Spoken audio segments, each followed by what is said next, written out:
नमस्कार, मैं हूं श्रद्धा। आप देख रहे हैं न्यूज 24। देश में 3 विवाद सुर्खियों में हैं।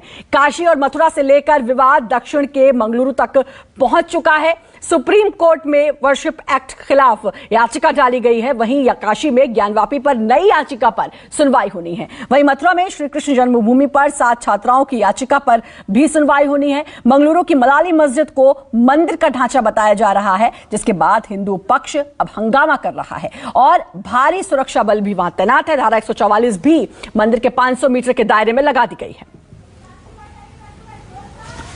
भारतीय जनता पार्टी के लोगों को इसके अलावा दूसरा कोई काम नहीं रह गया। वो इसी पे राजनीति करना चाहते हैं, वो कर्नाटक हो कि यूपी हो कि मध्य प्रदेश हो, इसके अलावा उनका कोई एजेंडा ही नहीं है। प्रधानमंत्री कुछ और बोलेंगे, बीजेपी के नेता कुछ और करेंगे और प्रधानमंत्री जानबूझ के खामोश तमाशाई बने रहते हैं। और अपने नेताओं को उन्होंने आजादी दे रखी है कि वो जितनी नफरत चाहें इतनी फैलाते रहें। उनमें से किसी के खिलाफ वो कोई कार्रवाई नहीं करते।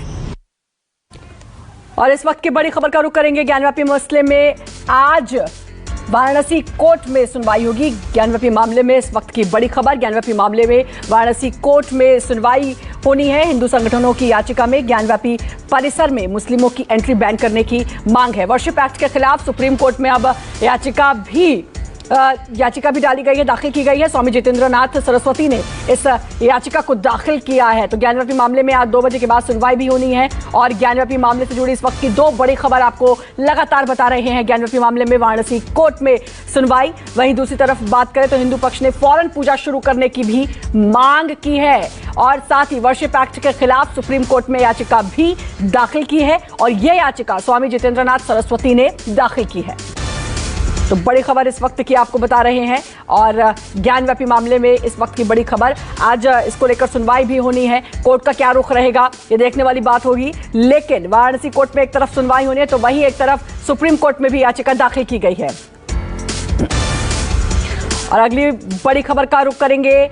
श्री कृष्ण जन्मस्थल मामले पर बड़ी खबर। मथुरा में श्री कृष्ण जन्मस्थान और शाही ईदगाह विवाद मामले में भी कोर्ट में आज सुनवाई होगी। तो एक तरफ ज्ञानवापी मामले में सुनवाई तो और दूसरी तरफ श्री कृष्ण जन्मस्थान, इसको लेकर भी सुनवाई है। लॉ की छात्राओं ने इसको लेकर याचिका दाखिल की है। और बड़ी खबर आपको इस वक्त की बता रहे हैं, श्री कृष्ण जन्मस्थल मामले से जुड़ी बड़ी खबर। और ऋषिकेश हमारे साथ हमारे सहयोगी जुड़ चुके हैं। ऋषिकेश, आज मथुरा की कोर्ट में भी सुनवाई होगी।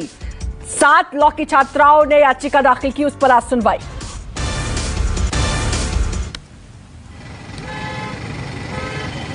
जी देखिए, बिल्कुल डिस्ट्रिक्ट जज अब अपने कोर्ट में पहुंच चुके हैं। अब से थोड़ी देर के बाद कभी भी सुनवाई शुरू हो जाएगी। दोनों पक्ष के वकील मौजूद हैं। जो छात्राओं की तरफ 7 जो छात्र हैं लॉ के, उन्होंने जो आईपीसी सेक्शन जो 92 के तहत जो दर्ज किया है और उस पर आज की सुनवाई में ये होना है कि क्या ये केस सुने जाने योग्य है या नहीं है।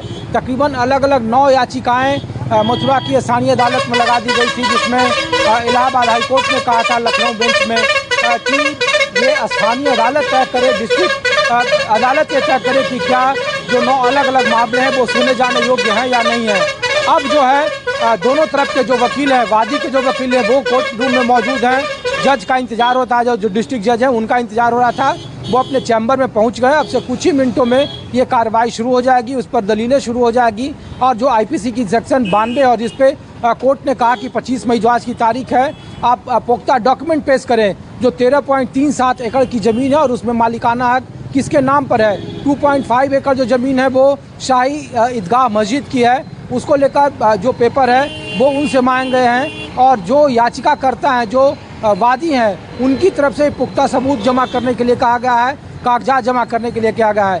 कागजात उनके वकील लेकर पहुंचे हुए हैं। अब जो जज हैं, डिस्ट्रिक्ट जज हैं, वो ये तय करेंगे कि क्या इस पे आगे सुनवाई किया जाने योग्य मामला है या नहीं है, या फिर इसे खारिज कर देते हैं। तो थोड़ी देर में सुनवाई शुरू हो जाएगी।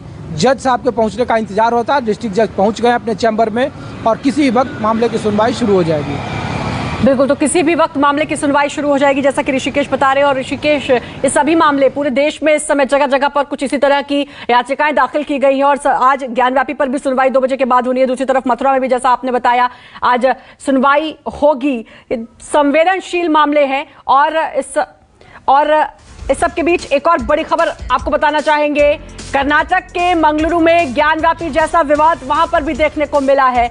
मस्जिद के नीचे मंदिर जैसी वास्तुशिल्प का दावा किया गया है और आपको बता दें वीएचपी ने अनुष्ठान करने का भी दावा किया है। और इसके बाद मंगलुरु में भी मंदिर मस्जिद जैसा विवाद तूल पकड़ चुका है। यहां की मलाली मस्जिद के नीचे कथित तौर पर हिंदू मंदिर जैसा वास्तुशिल्प डिजाइन मिलने का दावा किया जा रहा है, जिसके बाद विश्व हिंदू परिषद एक अनुष्ठान करने की बात कह रहा है। लेकिन उससे पहले ही पूरे इलाके में धारा 144 लगा दी गई है और भारी संख्या में सुरक्षा बल तैनात कर दिया गया है। केजे श्रीवास्तव हमारे साथ, हमारे सहयोगी जुड़ चुके हैं ज्यादा जानकारी के साथ। केजे श्रीवास्तव, अभी ज्ञानव्यापी का मामला ठंडा भी नहीं हुआ है और वही मामला तूल पकड़ा हुआ है। दूसरी तरफ मंगलुरु में भी अब सेम वैसा ही दावा किया जा रहा है।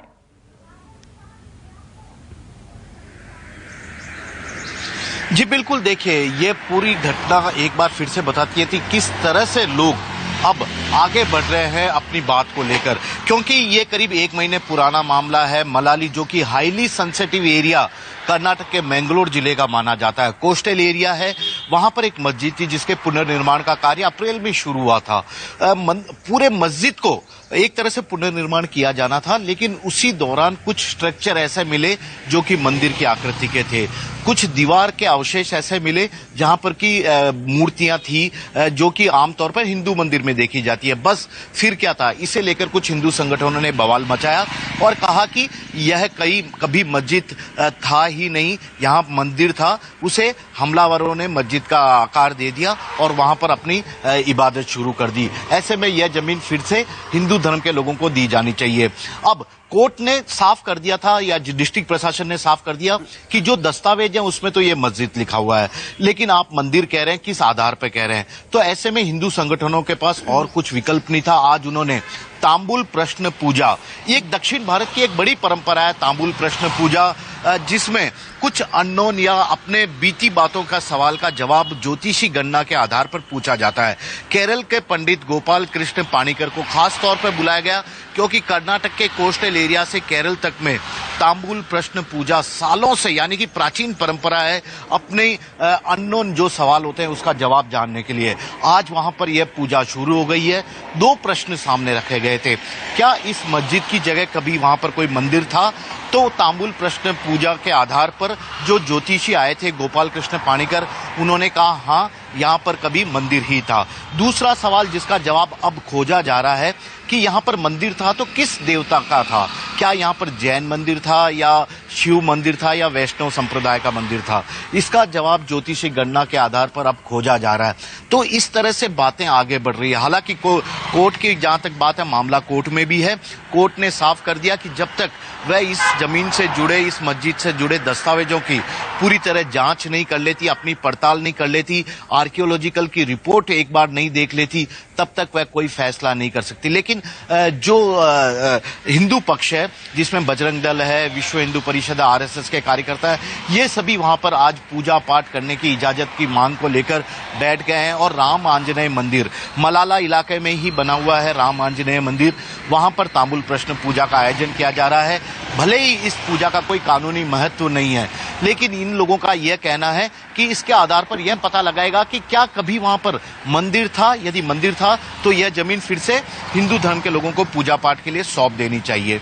फिलहाल तो वहां पर धारा 144 लगी है और जिला प्रशासन पूरी तरह अलर्ट है, क्योंकि हाईली सेंसिटिव एरिया भी मलाला का जो है वह कहलाता है। हाईली सेंसिटिव एरिया और हाईली सेंसिटिव मुद्दा भी अगर इसे कहें तो गलत नहीं होगा, क्योंकि देश में जगह जगह कुछ ऐसी ही बातें चल रही हैं। एक मुद्दे की बात आती है और उसके बाद फिर अब जैसा कि आज मंगलुरु में भी हुआ कि दूसरी जगह फिर खोज निकाली जाती है कि यहाँ पर भी कुछ ऐसे दावे किए जाते हैं कि यहाँ पर भी मंदिर था। लेकिन केजे श्रीवास्तव, इस सब के बीच ये भी देखना होगा, क्योंकि बहुत सेंसिटिव मुद्दा है और इससे कहीं भी किसी तरीके का हंगामा ना हो और कहीं भी किसी तरीके का दंगा ना हो, ये सबसे इंपॉर्टेंट बात है। जी बिल्कुल, देखिए, क्योंकि लोगों की आस्था अपनी जगह हो सकती है, लेकिन जो कानूनी पहलू की बात है उसका फैसला तो अदालत ही करना है। और लोगों ने भी साफ तौर पर कह दिया कि अदालत जो भी फैसला इस मस्जिद की जमीन से जुड़े दस्तावेज को देखने के बाद करेगी वह उन्हें मंजूर होगा। लेकिन धार्मिक आस्थाएं जुड़ी है, क्योंकि कुछ पुनर्निर्माण के दौरान इस मस्जिद वाले स्थल से कुछ ऐसे अवशेष मिले जिसमें मंदिर का गुंबद था, या मैंने जिसके बारे में बताया था कुछ मूर्तियां मिली है। तो उसके आधार पर ये लोग अपनी जिज्ञासा को शांत कर रहे हैं और अपने तर्क को और मजबूत बनाने के लिए, हालांकि उसका कोई कानूनी स्वरूप नहीं है, क्योंकि ज्योतिषी जनगणना के आधार पर कोई एक ज्योतिषाचार्य आएगा। तांबुल पूजा, जो कि दक्षिण भारत में एक प्राचीन पद्धति है जिसमें अननोन, या आपने ये कह सकते हैं कि बीते जन्म के बारे में भी जानकारी लेने की कोशिश की जाती है तांबुल पूजा प्रश्न से।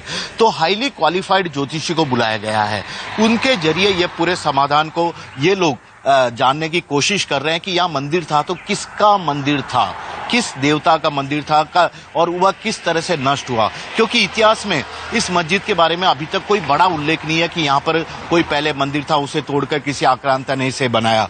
तो ऐसे में जो दस्तावेज है, आर्कियोलॉजिकल विभाग की रिपोर्ट है, उसके आधार पर ही अदालत आगे बढ़ रही है। लेकिन जो लोग यहाँ पर पूजा पद्धति की बात कर रहे हैं कि यहाँ पूजा को इजाजत दे देनी चाहिए, यहाँ पे वर्शिप करना चाहते हैं वे, तो उनके लिए अभी कानूनी दाव पेच पर और ये कहीं एक ट्रेंड सा तो नहीं चल गया है, जगह जगह पर इस तरह के दावे जो किए जा रहे हैं। रोकना चाहूंगी आपको मैं, और ऋषिकेश भी हमारे साथ जुड़े हुए हैं, मथुरा से हमारे साथ जुड़े हैं, और मथुरा में आज सुनवाई भी होनी है। और जैसा कि बताया ऋषिकेश ने इससे पहले भी, ऋषिकेश एक चीज और कि भाई दावा किया जा रहा है, याचिका दाखिल की जा रही है, दस्तावेज भी कोर्ट ने मंगाए थे इससे पहले, दावे जो किए जा रहे हैं उसके पीछे क्या क्या तर्क दिए जा रहे हैं, तभी तो दावे किए जा रहे होंगे। क्या क्या तर्क हैं लोगों के पास जिसके तहत याचिकाएं दाखिल की जा रही हैं लगातार?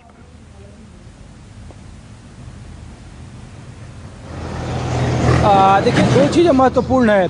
कोर्ट ने जब आज सुनवाई का डेट मुकर्रर किया था तो उसने कहा था कि जो 13.37 एकड़ की जो ज़मीन है जिसपे जो कृष्ण जन्मभूमि ट्रस्ट दावा कर रहा है, वो ज़मीन के कागजात के आपके पास हैं, क्योंकि 67 में इन्हीं दो ट्रस्टों के बीच में जो शाहिद गाह मस्जिद है और जो इसी ट्रस्ट के अलावा एक पैरेलल ट्रस्ट है जन्म स्थान का, उन लोगों के बीच में एक आपसी समझौता हुआ था, जिसे जो अब ट्रस्ट है वो उसे मानने से इनकार कर रहा है कि वो गफलत में कर और 420 के तहत गलत तरीके से दस्तावेज को जुटाकर वो दस्तावेज जमा किए गए थे। अब वही पेच फंसा हुआ है जो अदालत में साबित होना है। दूसरी बात जो महत्वपूर्ण है, जो 9 अलग अलग याचिकाएं दाखिल की, जिसमें 2 याचिका स्वीकार की गई है। जो इलाहाबाद हाई कोर्ट ने कहा कि पहले आप डिस्ट्रिक्ट जज ये तय कर लें कि क्या ये याचिका सुने जाने योग्य है या नहीं है, अगर नहीं है तो उसे आप खारिज करें, और फिर जो सुने जाने योग्य है उसके बाद वो उस पर सुनवाई करेगा। दूसरा जो महत्वपूर्ण है कि जो शाहिद गाह है जिसपे कहा जा रहा है कि उसकी वीडियोग्राफी कराई जाए, उसकी खुदाई कराई जाए, वो एक दूसरी मांग है, और उसको लेकर 1925 का खतियान दिया गया है, खसरा नंबर दिया गया है। जो मैप है मथुरा का वो उसमें पेश किया गया दस्तावेज के तौर पर।